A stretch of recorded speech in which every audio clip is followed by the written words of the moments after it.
नमस्कार, आपण पाहतात मराठवाडा लाईव्ह न्यूज आवाज जनतेचा। आता बातमी पाहूयात उमरज येथे माननीय राज्यसभा खासदार अशोकरावजी चव्हाण यांनी भेट दिली असता सर्व भक्तिस्थळाची पाहणी केली व अयोध्येतील राम मंदिराप्रमाणे हे भक्तिस्थळ सजले आहे अशा भावना व्यक्त केल्या।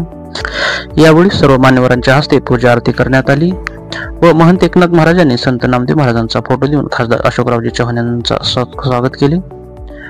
तत्पूर्वी देविकानंद ठाकूर यांचे खासदार अशोकरावजी चव्हाण यांनी स्वागत केले व सर्व उपस्थित भाविक भक्तांना त्यांनी या ठिकाणी संबोधित केले आहे।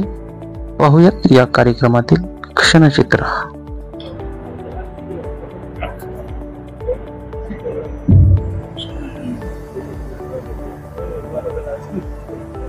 श्री संत नामदेव महाराज मठ संस्थानच्या वतीने होणारा या कलशारोहण कार्यक्रम 108 कुंडली विष्णुदास यज्ञ श्रीमान भागवत कथा अशा या विविध धार्मिक कार्यक्रमाला या ठिकाणी ज्यांचा आपण या ठिकाणी अतिशय सुंदर असं भागवत कथेच्या माध्यमातून मार्गदर्शन आपण या ठिकाणी ऐकलं।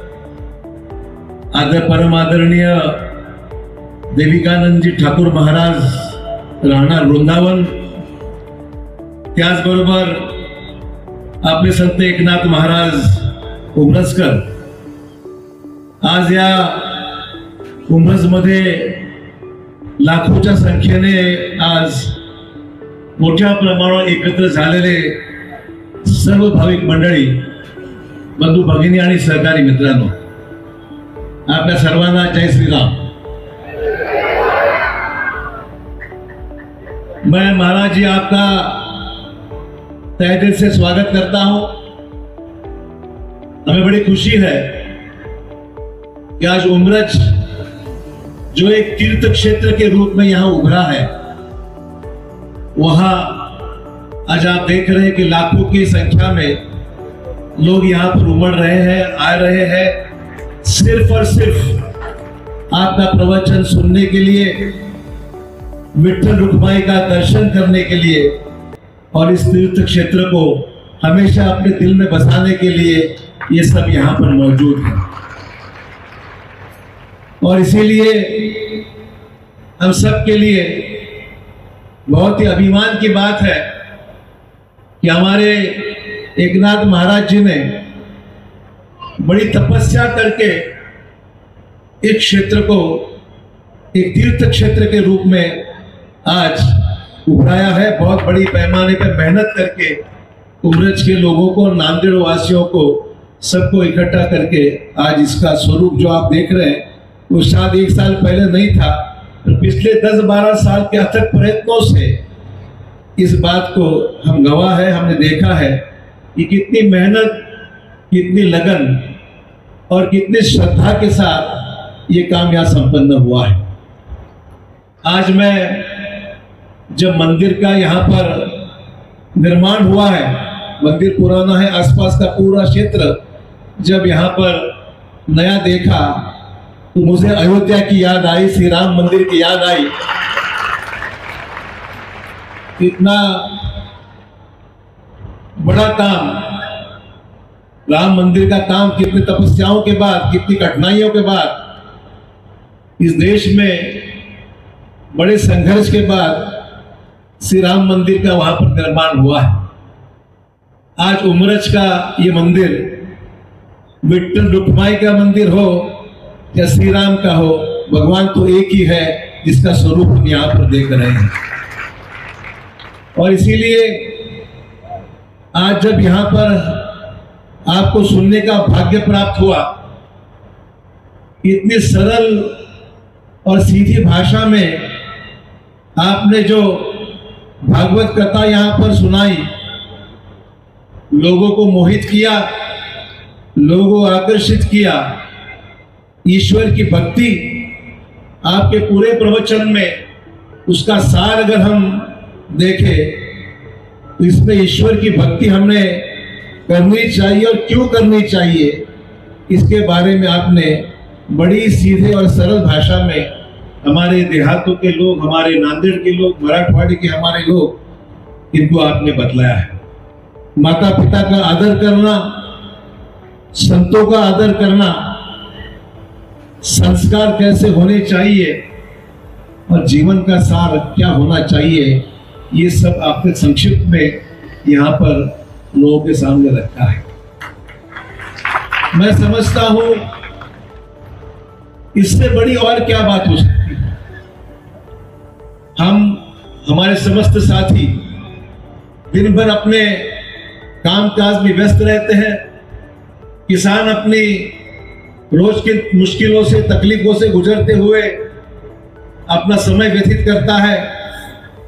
नई पीढ़ी मगर जाने अलग अलग रास्ते अपनाती है, उसमें कहीं अच्छे निकलते हैं, कहीं पर गलत रास्ते पे चले जाते हैं, कहीं पर संस्कार अच्छे होते, कहीं संस्कार मिलते ही नहीं।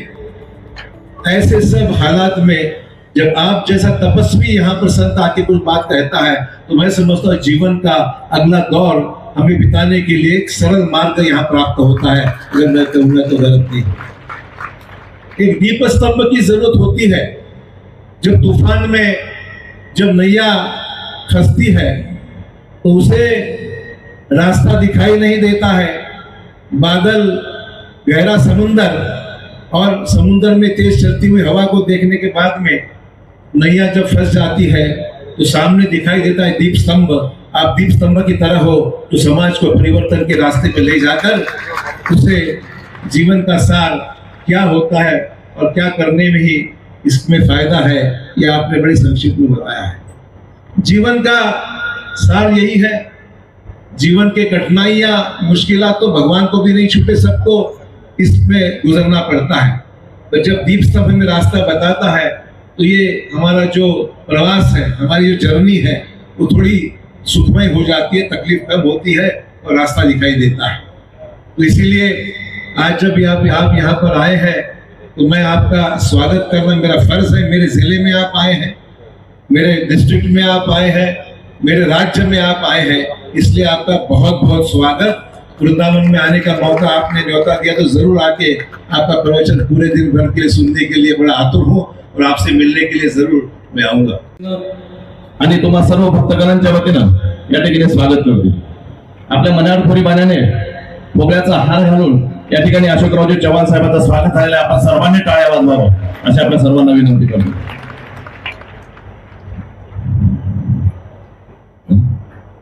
यानंतर लगेचच आदरणीय भाजपा नांदेड जिल्हाध्यक्ष आदरणीय डॉक्टर संतोषरावजी हंबर्डे साहेबांचा सुद्धा सन्मान या संस्थांच्या वतीनं या ठिकाणी महाराज करतील। त्यांचंही आपण सर्वांनी टाळ्या वाजवून स्वागत करावं। यानंतर महाराजांना अशी विनंती करतो की या ठिकाणी आपण आशीर्वचन द्यावं। सद्गुरु नामदेव महाराज की। आज 5व्या दिवसाची कथा शेवटाकडे येत आहे, तरी या ठिकाणी आलेल्या सर्व संत महंत यांचं मनपूर्वक स्वागत करतो। त्याचबरोबर आपल्या राज्याचे माजी मुख्यमंत्री व राज्यसभा खासदार अशोकरावजी चव्हाण साहेब या ठिकाणी आलेले आहेत, त्यांचंही मनपूर्वक स्वागत। त्याचबरोबर त्यांच्यासोबत भाजपाचे जिल्हाध्यक्ष संतोषरावजी हंबर्डे साहेब हे भी आलेले आहेत, त्यांचंही या ठिकाणी स्वागत। तो आलेले आहेत, त्यांच्यासोबत सर्व मान्यवरांचे हार्दिक स्वागत। या ठिकाणी चालत असलेला हा भव्य आणि दिव्य सप्ताह आज एक गोष्ट सांगतो मी तुम्हाला, 5 मिनिट घेतो सर। उद्या आपली कळस स्थापना आहे, तरी ठीक 12 वाजता वेदाने वैदिक मंत्र चालू होतील। 12:30 ते 1:45 दरम्यान सुवर्ण कळस आपल्या मंदिराला स्थापन होईल. आता सर्वांना एकच सांगू इच्छितो की तिथं कोणालाही येता येणार नाही, मंदिरात कोणालाही उद्या एंट्री राहणार नाही. म्हणून तिथं येऊन परेशान होण्यापेक्षा सर्वांनी इथं मंडपात या. तिथं जे जे होणार आहे ते लाईव्ह या टीव्हीवर दिसणार आहे. त्याच्यामुळे तिकडे येऊन परेशानी कुणी होऊ नका एवढंच सांगू इच्छितो. आणि दुसरं एक सांगतो की मला ही अपेक्षा नव्हती की हा प्रोग्राम एवढा मोठा होईल. मी म्हणत होतो लाख लोक येतील, 1.5 लाख येतील, पण मला खरंच अपेक्षा नव्हती एवढी. पण चौथ्या दिवशी जवळपास 80 ते 90 हजार लोक काल जेवण करून गेले. काल जवळपास टोटल आपलं अन्न 125 क्विंटल संपलेलं आहे. तरी आपण सर्व आलात. या ठिकाणी सर्वांना एकच सांगू इच्छितो की हा कार्यक्रम एवढा मोठा होतोय की सध्या माझ्या आवाक्याच्या बाहेर होऊन गेलाय. तरी आज सर्वांना एकच आवाहन करतो की उद्या कळशारोहण आहे आणि आपलं दररोजच अन्नदान चालू आहे. तरी सर्वांनी या सप्ताहासाठी माता माऊलींनी तर कळसासाठी दिलेलंच आहे भरपूर. त्यांनी दिलं म्हणून सुवर्णाचा कळस तयार झालेला आहे. पण हे सगळं अन्नदान, मंडप वगैरे वगैरे जर विचार करायला गेला ते खर्चा खूप व्हायलाय. तरी उद्या सर्वांना एक आवाहन करतो, आपण जेवढे आला उद्या मी माझी झोळी फिरवणार आहे तुमच्या समोर आणि तुम्ही सर्वांनी त्यामध्ये दान टाकायचं. टाळ्या वाजतच नाहीत, काही दाखत नाहीत काय? कारण कसं आहे, हा खर्चात तुम्हीच देणार आहेत, मी काहीच करणार नाही. मंदिर बी तुमच्यामुळेच झालेलं आहे आणि आता हा कार्यक्रम पण तुमच्यामुळेच होतोय. म्हणून उद्या कळस स्थापना झाल्यानंतर कथेच्या टाइम मध्ये किंवा कथेच्या आरतीच्या टाइमला आमचे स्वयंसेवक माझ्या वतीनं झोळ्या घेऊन फिरतील आणि तुम्ही सर्वांनी त्यामध्ये भरभरून दान देताल एवढी अपेक्षा ठेवतो. फक्त असं होणे की एक कथा आहे, छोटी कथा आहे, जास्त लांबत नाही. मी एक महात्मा होता आमच्या माझ्यासारखा, एक माझ्यासोबत एक राहत आहे, आता आमच्या सोबत राहतेच ना. ते म्हटलं एका ठिकाणी एका गावामध्ये ते प्रवचनाला जात होते, लोक बी खूप जमत होते. त्या शिष्याने गुरुला सांगितलं, महाराज म्हणे किती भाविक लोक आहेत म्हणे आणि प्रत्येक म्हणतात तुमच्यासाठी काहीही करू. त्या महात्म्याने म्हणलं किती भाविक आहे ते उद्या पाहूत आपण. आणि त्या महात्म्याने प्रवचनामध्ये सांगितलं उद्या आपल्याला दुग्धाभिषेक करायचा आहे आणि प्रत्येकाने पहाटे 4 वाजता इथं मी एक मोठी हंडी ठेवेल 100 लिटरची दुधाची, प्रत्येकानं आणून त्यामध्ये दूध टाकायचंय आणि 5 वाजता आपण दुग्धाभिषेक करू. थोडी ऐका, टाळी वाजू नका. ठीक आहे म्हटले, पण घरी गेलं, आता तुमची इच्छा आहे द्यायची, पण घरी गेल्यावर बघू नये म्हणून सांगतोय.